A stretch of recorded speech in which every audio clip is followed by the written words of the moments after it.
I've been reading a report in the newspaper, which to me just demonstrates the pettiness of bureaucracy, but also the callousness of bureaucracy sometimes. So I'm going to read out the report. It's not very long. Please bear with me. This is from the newspaper by Oliver Barnes, dated the 25th of February. NHS fined disabled girl for dental checkup. A severely disabled teenage girl with a mental age of 2 was fined £100 by the NHS for wrongly claiming a free dental checkup whilst being eligible. Amy Morrow, 19, who requires 24-hour care, was also warned that she would face an extra charge of £50 if the fine was not paid. Miss Morrow's case is one of hundreds expected to be included in a National Audit Office investigation into all warrant fines targeting vulnerable people later this year. Every year, the NHS issues more than 1.4 million fines to patients they suspect of accessing free dental care for prescriptions to which they are not entitled. John Morrow, Amy's father, told the Sunday Times the whole thing was an absolute farce. I told them I was not going to pay it and they could take us to court. I'm just appalled by the levels of incompetence. Mr. Morrow, 62, was sent a letter threatening that a debt collection firm would be put in charge of the case. It wasn't until his daughter's special needs school intervened that NHS managers withdrew the fine. Figures announced in Parliament last week showed that the NHS Business Services Authority collected 37.7 million in fines in 2018. Fines related in dental care totaled 13.8 million, while revenues from prescription-related fines came to 23.8 million. Frank Field, the independent MP and former Labour Welfare Reform Minister who pushed for the figures to be made public, said it's appalling that people are getting into trouble by ticking the wrong box. Okay, so here we have clearly a very vulnerable person, a 19-year-old girl with a mental age of 2, getting threatening letters over a mistake. And to me, this is just, it's actually despicable because it's this sort of bureaucratic bullying. That's what it is, really. That I mean, this is the bit that gets me. The fact that they only backed down. It wasn't until his daughter's special needs school intervened that NHS managers withdrew the line. Do these NHS managers? I mean, it's this principle of assuming people are guilty, even when they've shown evidence to the contrary.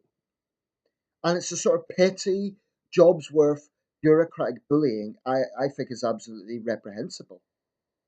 Now, in this country, the NHS is widely hailed, and with good reason. With good reason, there are many excuse me, NHS staff who work very hard, are decent people, they're compassionate.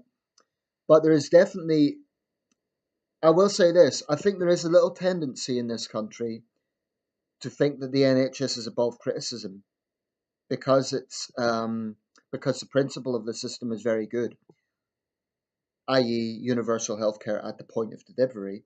That's a great principle. It's much better than the American system, but we shouldn't assume that it's above criticism. And I would say the side of it that is definitely flawed is the dental side of things.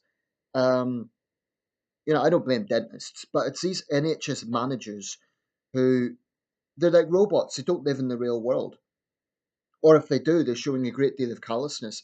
I mean, it's just a disgrace. And I give Frank Field credit for bringing this to public attention. I like Frank Field. I think he's a decent man and he's a good MP. He's doing what MPs should do. Um, I have a lot of respect for Frank Field because it's just wrong. And this sort of, I mean, they shouldn't only be withdrawing that fine, they should be issuing an apology because it was a mistake. And they should have the common sense to see that. But I think they approach this from the point that everyone is some sort of, malicious fraudsters trying to get free dental care or free treatment. I understand that probably those who do rip off the system are costing the system. I appreciate that there needs to be action against those people. But it's this kind of catch all of not assuming that someone may have just made a simple mistake. I mean, NHS forms aren't always straightforward, particularly for someone who's vulnerable. I assume she had help with it, but it's just that sort of pettiness, that sort of callousness. I think whichever NHS bosses were involved in this need to be apologising. Personally, I'd like to see them make a public apology because it's utterly shameful bullying a vulnerable young woman in that way, and putting pressure on her father. For what? For a mistake. It's absolutely disgraceful. And it's not isolated. I think there's going to be a lot of cases out there like that. So Frank Field's call for this to be made public is very important.